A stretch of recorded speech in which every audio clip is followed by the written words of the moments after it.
Bismillahirrahmanirrahim. Assalamualaikum warahmatullahi wabarakatuh. Waalaikumsalam warahmatullahi wabarakatuh. Syekh Syamsuddin Muhammad Ar-Ru'aini Al-Maki Al-Maliki Al-Fatihah.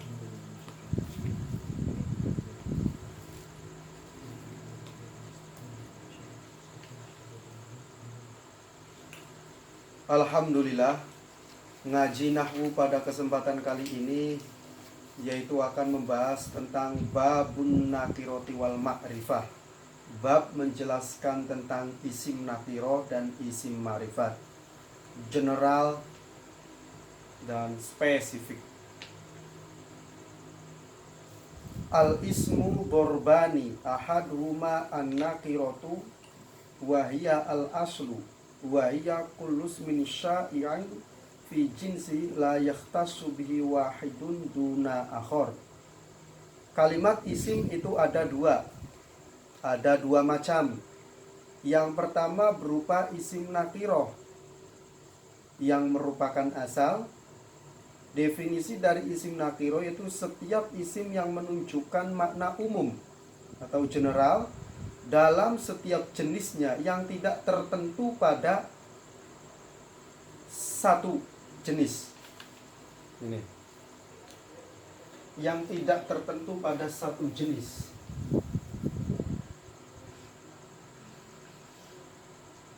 Isim ada dua macam.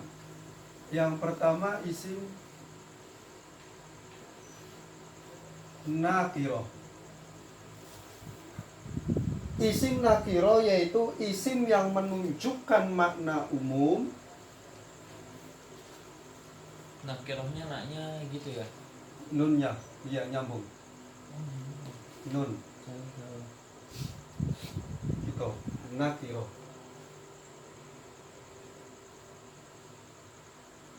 Yaitu isim yang menunjukkan makna umum dalam jenisnya yang tidak tertentu pada satu hal. Contoh, lafaz rojulun.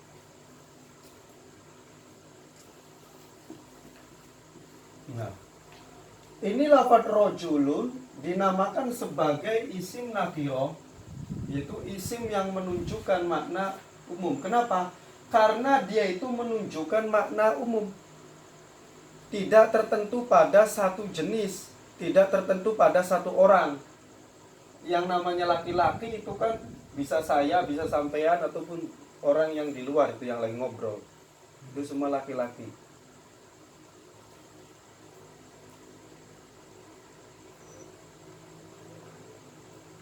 Karojulin wa farosin wa kitabin, seperti lafaz rojulun, farosun, dan kitabun. Bisa juga faros. Farosun kan artinya kuda. Kuda itu ada yang hitam, ada yang putih, ada yang doglong, ada yang pendek, ada yang bagus, ada kuda hias, ada kuda untuk balapan. Begitupun kitabun. Kitabun itu juga general, menunjukkan makna umum, dinamakan sebagai isim nakiro. Karena kitab banyak, ada kitab membahas tentang fikih, nahwu, sorof, buku, dan lain sebagainya.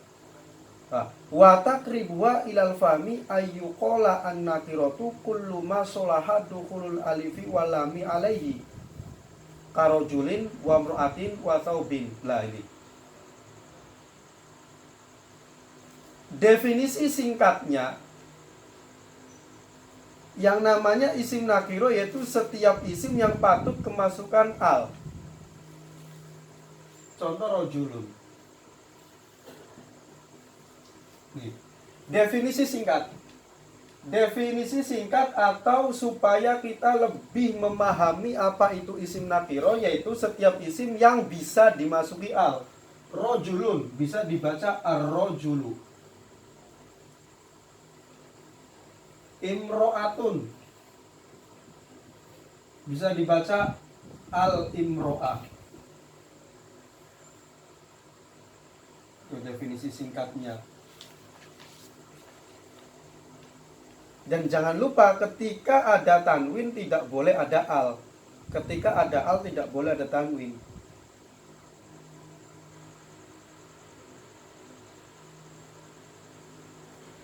aw waqa'a mauqi'ama yasluhu dukhulul alifi wal lami alaihi kadhi bimana sahib.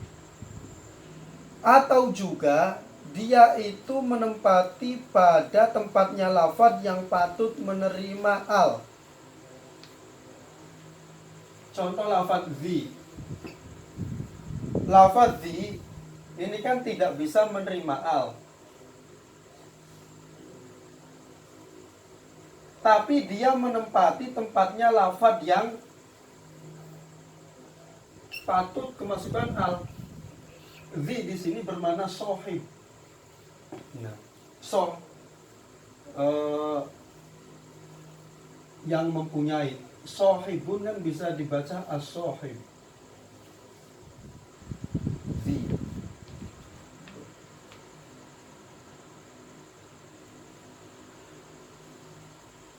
Wadorbu tsani al-ma'rifatu wa ya sittatu anwa'in. Isim yang kedua yaitu isim ma'rifat.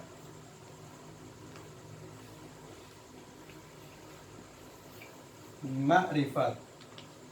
Nah, berarti kebalikan dari isim nakiro. Kalau isim nakiro menunjukkan mana umum, kalau isim ma'rifat menunjukkan mana tertentu, khusus atau spesifik. Lah, isim ma'rifat itu ada 6. Yang pertama isim domir. Yang pertama isim domir. Wa huwa a'rafu wa. Isim domir itu isim yang paling makrifat atau lafaz yang paling menunjukkan makna tertentu, itu isim domir namanya.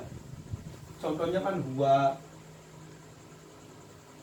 anta, anti, ana, nahnu. Itu huwa dia, anta kamu, ana saya, nahnu kami. Atau dalam bahasa Inggris pronoun. Lah itu ketika dia itu berupa isim domir, berarti dia mesti dinamakan sebagai isim ma'rifat atau lafaz yang menunjukkan makna. Anta kamu, itu kan sudah jelas siapa yang dituju. Oh, itu berarti menunjukkan makna tertentu. Isim ma'rifat yang kedua yaitu summal alamu. Isim alam. Isim alam itu isim yang menunjukkan makna. Contoh,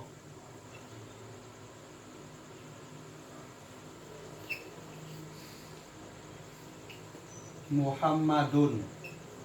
Alam itu nama. Muhammadun, Ahmad, Nudia, Bilal, Arif, Bukhari, Fahmi. Itu kan semuanya menunjukkan makna. Maka itu mesti dinamakan sebagai isim ma'rifat. Mesti dia itu menunjukkan makna tertentu. Bukan hanya nama orang, bisa nama kabupaten, bisa nama kota, negara, ya. bisa nama negara, Mekah, Arab Saudi, Indonesia, Malaysia, Mesir, Maroko, Sudan. Nama apa aja yang menunjukkan makna nama, mesti dia itu dinamakan sebagai isim ma'rifat, yaitu lafaz yang menunjukkan makna tertentu.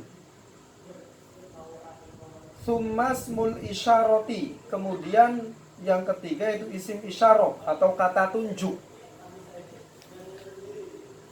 Kata tunjuk dalam bahasa Inggris apa ya?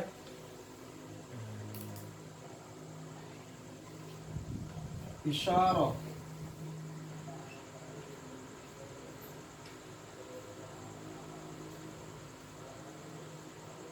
Contoh haza.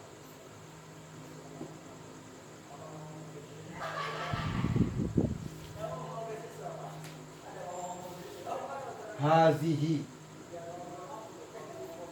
Zalika. Demonstratif, iya betul. Hadza itu untuk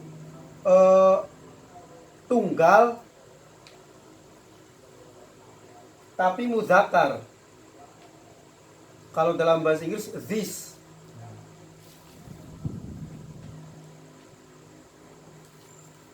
Hadhihi untuk tunggal tapi muannas, perempuan. Kalau dalam bahasa Inggris nggak ada ya, adanya tunggal sama jamak. Ya. Kalau dalam bahasa Arab itu lebih spesifik lagi. Hadza itu untuk menunjukkan dekat, Oh. tunggal, Hmm. muzakkar. Hmm. Kalau hadhihi untuk menunjukkan makna dekat, tunggal tapi muannas. Muannas. Maka ini hadza hadhihi sama menunjukkan ini. Kalau menunjukkan makna jauh pakainya zalika. Itu untuk muzakkar. Zalika. Zalika. Oke. Kalau jauh tapi mu'anas tilka. Lah, dalam Al-Qur'an kok zalikal kitabu la raiba fi. Alif lam mim zalikal kitabu la raiba fi. Saya membaca Al-Qur'an. Tapi ketika membaca surat Al-Baqarah, zalikal kitabu. Itu kitab, padahal kitabnya sedang Baca. dibaca, sedang saya pegang. Lah, ini kenapa? Menyalahi aturan gramatikal bahasa Arab. Iya kan? Iya. Secara gramatikal salah. Hmm. Ketika kitabnya dipegang saya membaca, yang benar adalah hadzal kitabu, alif lam mim, hadzal kitabu, itu yang benar. Atau alif lam mim, dalam Al-Qur'annya zalikal kitab. Dalam gramatikal itu salah.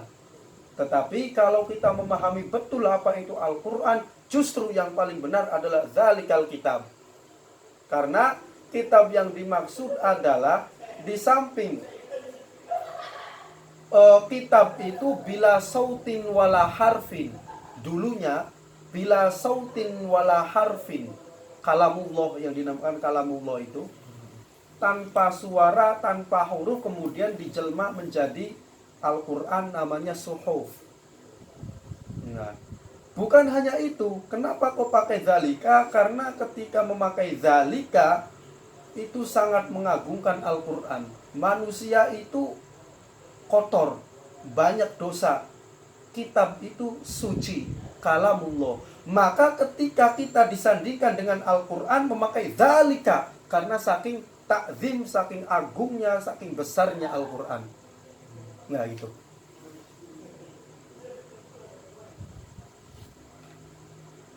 Kalau dalam bahasa Inggris jamak itu berarti Plural. Zeus ya. Those. This ini ya. Ini. Zeus itu ya. Iya, plural ya. Yang keempat yaitu isim mausul.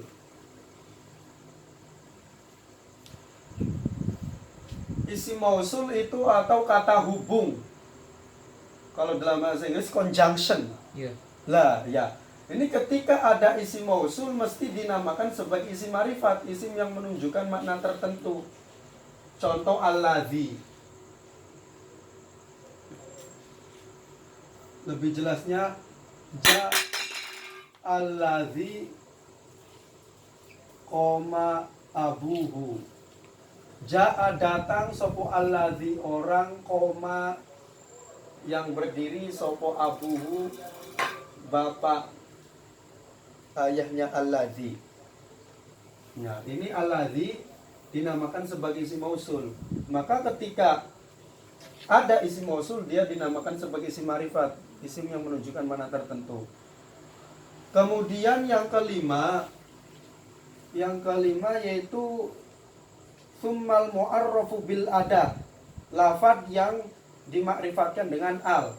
Setiap ada lafadz yang kemasukan al mesti dia menunjukkan mana tertentu. Rojulun umum ketika kemasukan al, ar-rojulu menunjukkan mana tertentu. Ar-rojulu ini laki-laki yang saya tunjuk. Imro'atun umum, semua perempuan kan ada yang cantik, ada yang jelek, ada yang tinggi, ada yang putih, ada yang asing, ada yang gendut. Tapi ketika dibaca al-imro'atu, perempuan tertentu. Lah, itu semua. Maka setiap ada al menunjukkan makrifat, menunjukkan makna tertentu. Kalau dalam bahasa Inggris itu the atau atau an yang berfungsi untuk membatasi, atau artikel. Definite, indefinite. Ya, ada definite, ada indefinite ya, kan gitu. Tapi lebih spesifiknya al itu de, en yang disebut dengan artikel ya. Nah, iya, kata sandang. Kelima, yang terakhir keenam. Wasadisu ma'udhifa ila wahidin minha.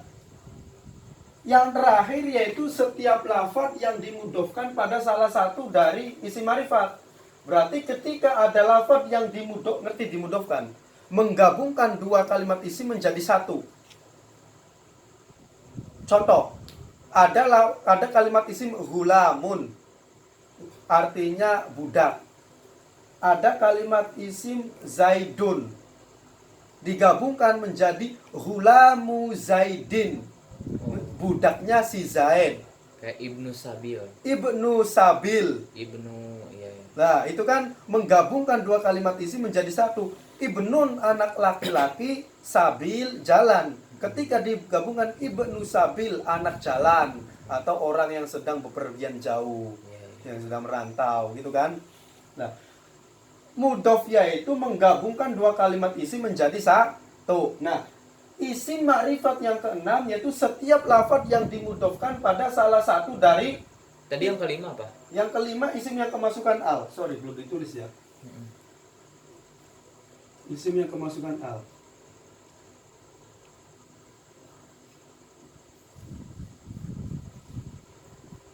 Nah, yang keenam yaitu lafaz yang dimudhofkan pada salah satu dari kelima ini, isim ma'rifat. Mudhofun ila wahidin min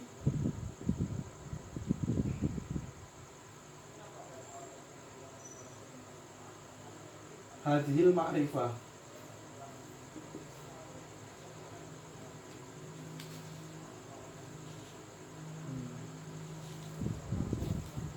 Yaitu lafaz yang dimudhofkan pada salah satu dari isim ma'rifat ini. Jadi setiap ada lafaz yang dimudhofkan dengan isim domir, maka dinamakan sebagai isim ma'rifat.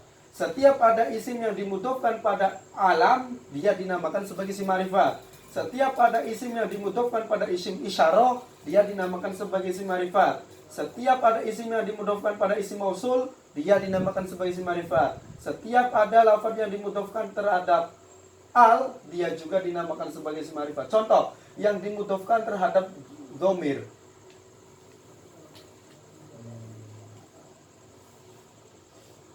Yang dimudhofkan terhadap isim dhamir. Contoh. kitabuhu. Enggak. Iya, betul. Benar ya?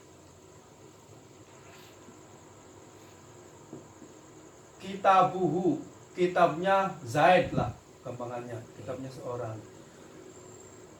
Meskipun nggak ada al, nggak ada apa, Iya. tapi dia dinamakan sebagai isim ma'rifat, lafaz yang menunjukkan mana tertentu karena dimudhofkan pada isim domir.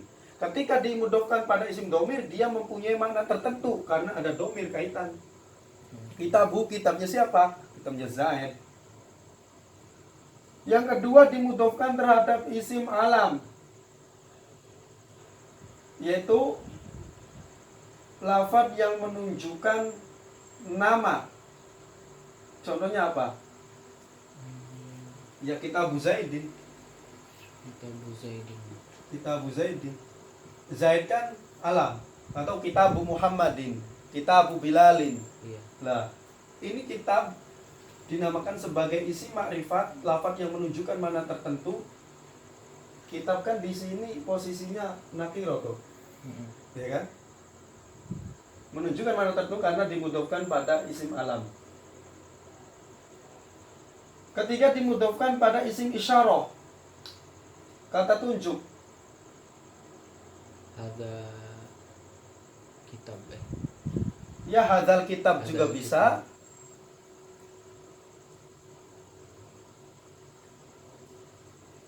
Atau yang lebih jelasnya adalah Kitabu hadzar rajuli umpama. Ya. Kitabnya laki-laki ini kan dimudhofkan pada isim isyarah. Dimudhofkan pada Isim mausul, kata tunjuk, kata sambung, conjunction. Contoh,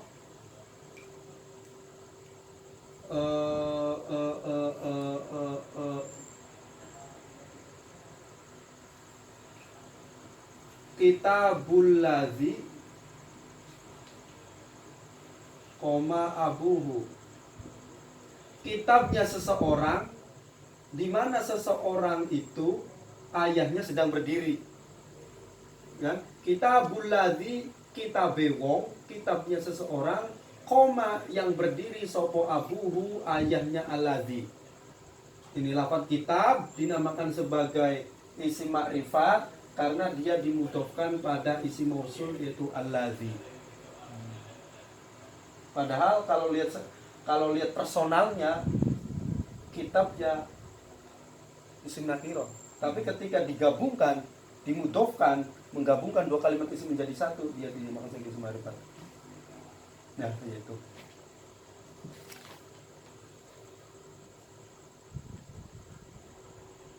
Wa huwa fi rutbati ma udifa ilaihi illal mudhaf ila dhamiri fa innahu fi rutbatil alami. Ini hanya diartikan saja tambahan.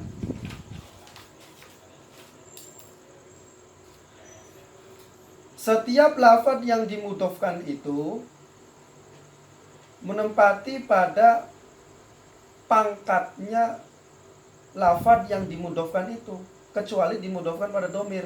Contoh, dalam isim ma'rifat kan ada tingkatan-tingkatannya. Yang paling tinggi atau ya ma'rifat kan menunjukkan mana tertentu. Yang paling tertentu berarti yang paling tinggi ya ini isim domir. Kemudian isim alam. Terus tingkatan-tingkatannya yang paling rendah adalah mudhof ila wahidin min hadhil arba'ah. Min hadhil ma'rifah. Nah, setiap lafaz yang dimudhofkan pada salah satu ini pangkatnya seperti mudhof ilaihnya. Contoh, mana yang isim dhamir? Kitabuhu. Kitabuhu kan ma'rifat karena dimudhofkan pada isim dhamir. Maka tingkat kemakrifatannya, tingkat menunjukkan mana tertentunya sama dengan domirnya. Berarti kan posisi pertama. Begitu juga selanjutnya. Kalau alam kedua, isyarah ketiga, mausul keempat, al kelima, dan yang terakhir. Gitu, paham ya? Wa yustasna mimma dzukira ismullahi ta'ala fa innahu alamun wa huwa a'raful ma'arif bil ijma'. Lah, mengecualikan lafzul jalalah, nama Allah, itu kan termasuk daripada alam. Kalau melihat gramatikal bahasa Arab, berarti Allah itu makrifatnya berada di tingkat kedua. Tapi ini pengecualian. Kullu syai'in mustasnayat. Setiap segala sesuatu ada pengecualian. Lah, a'raful ma'arif bil ijma', yang paling menunjukkan makna tertentu menurut kesepakatan ulama, ijma' atau konsensus, yaitu lafzul jalalah. Berarti lafzul jalalah Allah berada di tingkat pertama. Oh, berarti menunjukkan yang namanya Allah itu hanya satu. Karena a'raful ma'arif, tidak mungkin ada dua. Itu kaitannya dengan ilmu tauhid. Ketika ada dua Tuhan dalam satu alam, nanti alam itu akan hancur. Analoginya gini, Indonesia pemimpinnya ada dua, presidennya ada dua. Presiden satu mempunyai kebijakan bahwa jalan tol harus diperpanjang. Presiden satunya mempunyai kebijakan jangan jalan tol dulu, yang lain ekonominya dulu diperbaiki. Otomatis kan akan berebut kekuasaan. Yang ada Indonesia akan hancur. Itu analoginya. Maka dalil bahwa ketauhidan Allah itu satu, alam sampai saat ini tidak hancur. Nah, itu. Any question for you? Kalau Abu Bakrin maksudnya masuknya dia ke mudhof apa ke isim alam? Abu Bakar ya.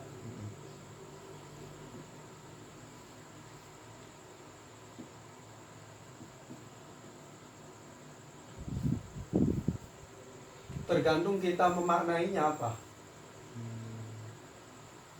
Kalau kita memaknai Abu Bakar sebagai nama seseorang, Ya. jelas dia alam. Ya. Tapi ketika kita memaknai Abu Bakar sebagai ayahnya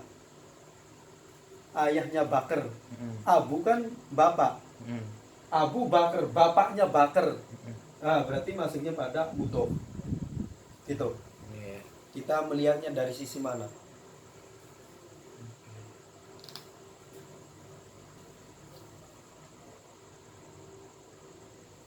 Ada lagi yang ditanyakan? Enough. Oh, sorry tadi pastikan. Jadi Allah itu kesepakatan ulama berarti di atas domir ya, Di atas domir. Pengecualian. pengecualian. Ya. Oke. Oke. Thank you. Syukron. Semoga ilmunya bermanfaat. Jangan lupa subscribe, like, dan share. Jazakumullah ahsanal jaza. Wallahul muwaffiq ila aqwamit thoriq. Wassalamualaikum warahmatullahi wabarakatuh. Waalaikumsalam warahmatullahi wabarakatuh.